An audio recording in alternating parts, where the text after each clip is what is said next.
Et salut à toi, aventurier! Alors tu es jeune, tu es intéressé par la peinture de figurines, et quelqu'un de ta famille t'a offert ta première boîte de jeu.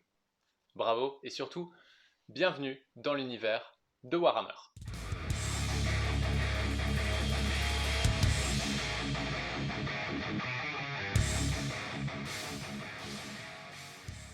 Alors le hobby est composé de 4 grandes parties. Tout d'abord, la collection de super belles figurines très détaillées faisant partie de plein d'armées différentes. On a les orques agressifs et bruyants, les terrifiantes hordes de fantômes, les majestueux elfes ou encore les très sombres armées du chaos et leurs démons. Mais nous avons surtout les glorieux Storm Cast. Eternals, de majestueux chevaliers immortels forgés dans la foudre d'un dieu. Deuxièmement, et je suppose que tu es là pour ça, il y a toute la partie peinture. Parce qu'il n'y a rien de plus triste que d'avoir de si jolies figurines si elles sont toutes grises. On apprendra ensemble à bien les peindre, petit à petit. Troisièmement, quand tes miniatures seront bien terminées, tu pourras apprendre à jouer avec. Même si les règles peuvent être compliquées au début, tu pourras affronter tes amis dans de géniales batailles pour savoir qui est le général le plus fort. Et enfin, tout cet univers est raconté dans de fantastiques histoires qui te permettent de mieux comprendre qui sont tous ces personnages, pourquoi ils se battent et dans quel monde ils vivent. Tu pourras ainsi rejouer sur la table de jeu les exploits de tes héros favoris. Mais assez parlé. On est là pour peindre des figurines et rendre ces bouts de plastique gris beaucoup plus chouettes.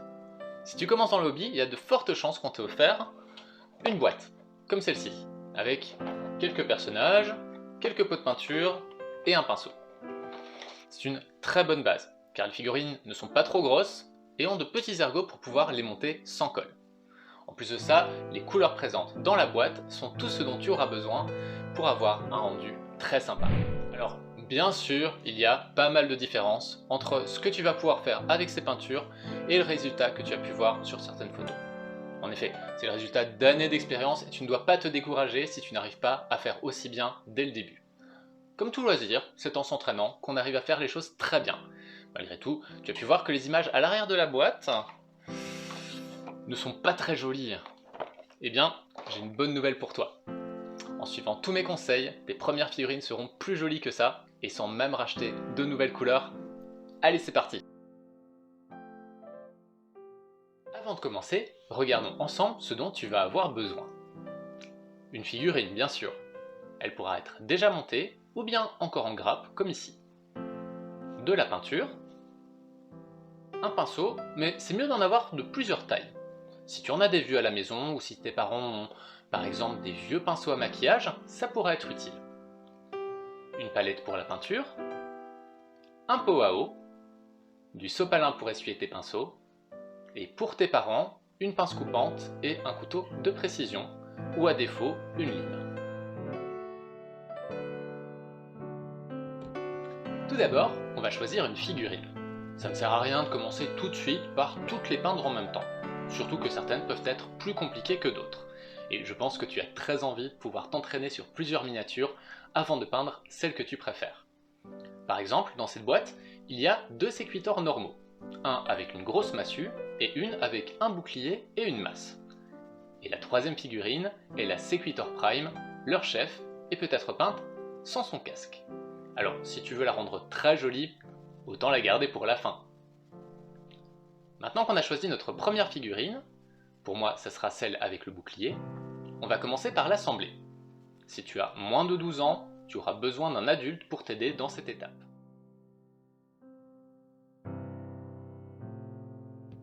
Alors, pour assembler cette figurine, on va avoir besoin de plusieurs outils. Tout d'abord, une pince coupante pour dégrapper les pièces, et ensuite une lame de précision ou une lime pour retirer tous les restes d'attache ainsi que les lignes de moulage. Je vous invite à ce stade à regarder les instructions de montage pour retirer les bonnes pièces. Pour la figurine d'aujourd'hui, nous aurons besoin des pièces numérotées de 7 à 11. Pour retirer les pièces de la grappe, on prend la pince coupante et on coupe en gardant le côté plat du côté de la pièce qu'on détache, sans jamais toucher directement la pièce. Ça laissera un petit bout de plastique sur la miniature, mais c'est mieux que de risquer de couper trop près et laisser une marque de pince dans le plastique. On reproduit la technique sur chaque attache. À présent, on prend le couteau de précision et on va retirer chaque bout qui reste le plus prudemment possible. On coupe toujours vers l'extérieur pour éviter de s'entailler un doigt. Je vous promets que c'est arrivé à chacun de nous. Ensuite, on regarde sur les pièces coupées s'il reste des lignes de moulage. C'est une ligne qui peut rester durant le processus et qui deviendra très visible une fois la figurine peinte. Je vous invite donc à prendre le couteau de précision à l'envers, à défaut d'un ébarboir, et de gratter cette zone jusqu'à ce qu'elle soit bien lisse. Pour terminer, on retourne les pièces du côté des picots. Si ces modèles sont marqués « faciles à assembler », ces derniers peuvent être compliqués à s'emboîter ensemble. Il vaut mieux, à défaut de colle, les ébarber un minimum, histoire de faciliter l'insertion.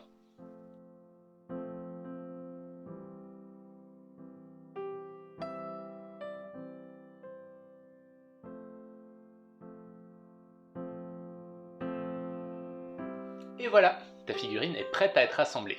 Et avec ce type de modèle, tu n'auras même pas besoin de colle pour ça. Il te suffit de prendre les pièces une par une et de faire correspondre les petits picots avec les trous en face. Normalement, si tu prends les pièces par leur ordre de numéro, tu ne peux pas te tromper. On met la pièce 7 avec la 8, puis la 9, la 10 et enfin la 11. Félicitations, tu as monté ton premier modèle. Maintenant, on va pouvoir commencer à peindre.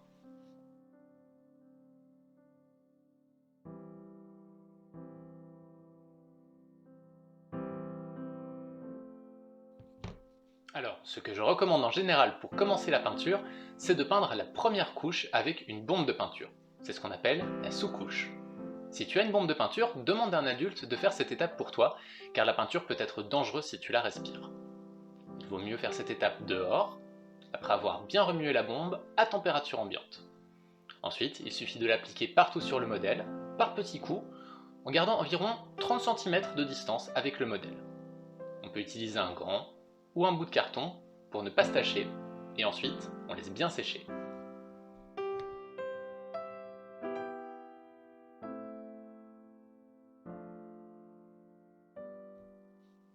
Et si tu n'as pas de bombe de peinture, il va falloir commencer au pinceau.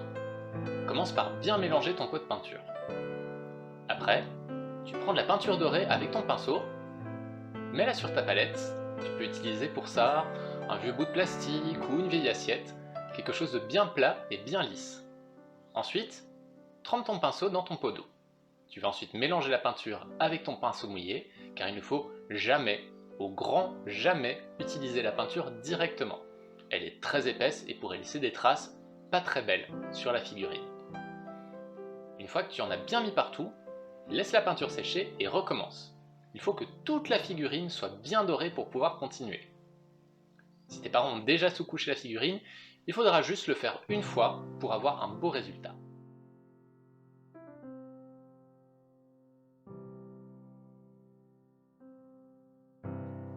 Voilà un très joli doré. Mais on ne voit pas très bien tous les jolis détails de la figurine. Alors je vais t'apprendre à créer les ombres de ta miniature. Tu as dans tes peintures une qui est un peu plus liquide et transparente, la Reikland Flesh Shade. Cette couleur ne s'utilise pas comme les autres car elle glisse toute seule dans les creux. C'est la peinture parfaite pour donner du relief à une figurine. On l'applique pure, sans la diluer, et on en met bien partout sur la figurine. Regarde comme cette peinture transparente est amusante. Elle sait toute seule où aller pour faire les ombres. Attention de ne pas trop en mettre, car sinon ça va faire des grosses taches dans les creux. Si jamais tu vois qu'il y en a trop quelque part, quand tu as fini, essuie vite ton pinceau et attrape la peinture avec le bout. Comme ça. Ensuite, on laisse la peinture sécher environ une demi-heure. Mais c'est tout de suite beaucoup plus joli comme ça, hein. On voit bien tous les détails de l'armure. Mais par contre, l'armure est beaucoup moins brillante. Et c'est un peu triste.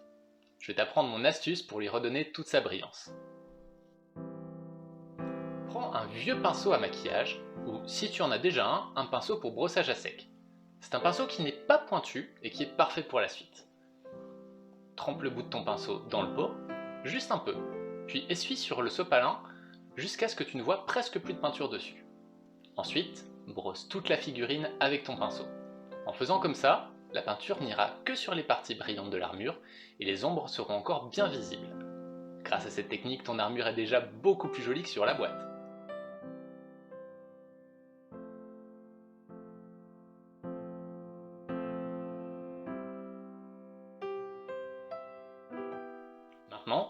bien rincer tes pinceaux et changer l'eau du pot. En effet, la peinture métallique est pleine de petites poussières brillantes et tu ne veux pas en mettre dans les autres peintures.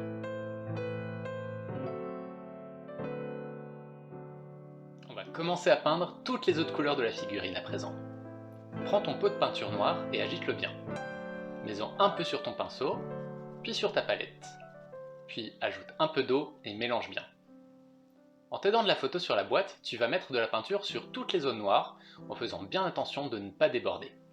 Si jamais ça arrive, rince ton pinceau et repasse sur la zone dorée avec la peinture que tu as utilisée avant. Si tu as du mal pour en mettre sur certains endroits, tu peux démonter la miniature. C'est des fois plus facile de peindre comme ça. Par exemple, je n'arrivais pas à peindre sous le bouclier, alors je l'ai retiré.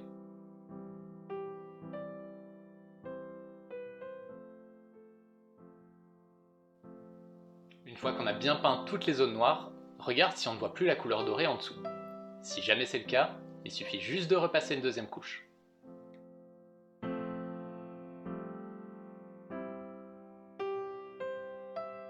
Maintenant, on va faire tout pareil avec le bleu. Il y a beaucoup de bleu sur cette figurine. Alors, si tu as un pinceau un peu plus gros, tu peux l'utiliser pour gagner du temps. Mais il faudra bien penser à reprendre le pinceau plus petit quand tu arriveras près des bords, sinon tu risques d'en mettre partout.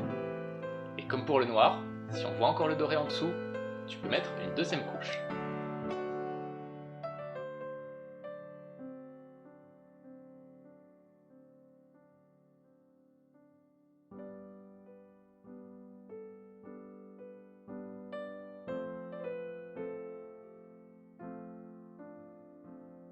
Maintenant, on reprend notre Raglan Flesh Shade et on va faire comme avec le doré. On en met bien partout sur les tissus bleus en faisant attention de ne pas laisser de grosses taches. On laisse sécher à nouveau, complètement, puis on prend encore notre peinture bleue et notre pinceau de brossage à sec. Attention, cette fois-ci en frottant la figurine avec le pinceau, il ne faut pas en mettre sur la peinture dorée. On va faire des plus petits coups et on va éviter d'en faire quand on est trop proche du doré.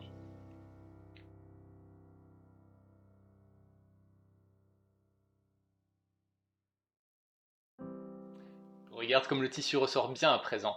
On dirait vraiment que les plis sont plus clairs que les creux. C'est pareil pour les épaulières. Et enfin, on va peindre tout ce qui reste avec la peinture couleur crème.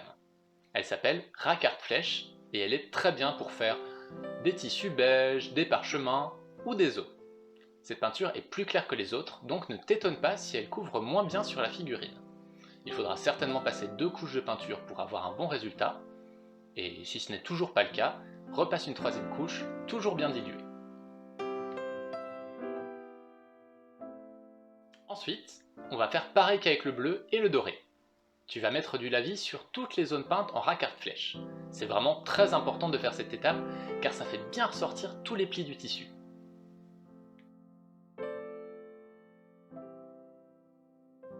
Puis on va refaire comme avec le bleu. On prend notre pinceau spécial brossage à sec, on l'essuie, puis on frotte doucement le tissu et le parchemin avec, toujours avec la couleur Rakarth Flesh. Encore une fois, fais bien attention de ne pas toucher les endroits que tu as déjà finis.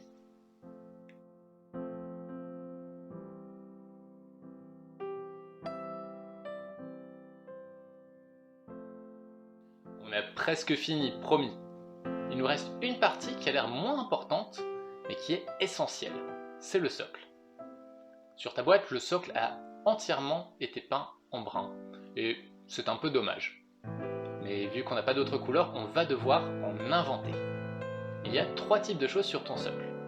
De la terre, de la pierre et des feuilles. Pour la terre, ça va être facile. Tu vas juste prendre le brun et le peindre comme avec les autres couleurs. Ensuite, pour la pierre, tu vas mettre un tout petit peu de noir sur ta palette et un petit peu plus de Rakarth Flesh. En mélangeant les deux, tu vas avoir du gris. Utilise cette couleur pour faire la pierre. Et pour les feuilles, comme on n'a pas de vert pour le moment, on va juste les peindre en Rakarth Flesh. Ça donnera l'impression que ce sont des vieilles feuilles toutes séchées.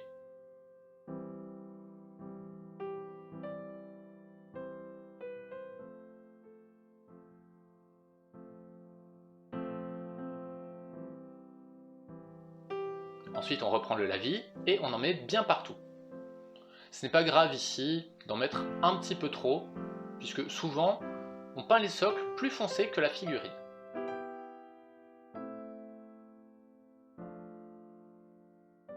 Puis on fait à nouveau un brossage à sec avec le racard flèche pour bien tout faire ressortir.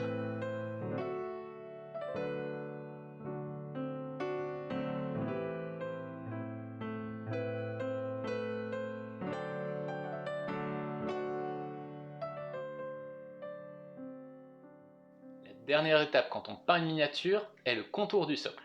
Pour ça, tu fais vraiment comme tu veux. En brun, en noir, en bleu, c'est toi qui décides. Moi je le peins en brun pour que le socle se fonde bien avec le décor.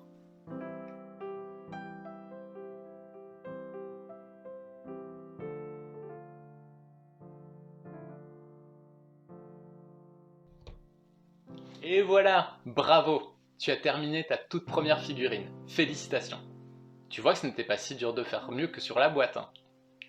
Bien sûr, tu as encore beaucoup à apprendre avant de faire des figurines aussi belles que sur les photos. Mais ça viendra petit à petit. Je vais te laisser t'entraîner un petit peu et on se retrouvera très bientôt pour une deuxième vidéo. On prendra alors nos miniatures, quelques couleurs de plus et on essaiera de les rendre encore plus belles. A très bientôt, bonne peinture et n'oublie jamais de bien nettoyer tes pinceaux.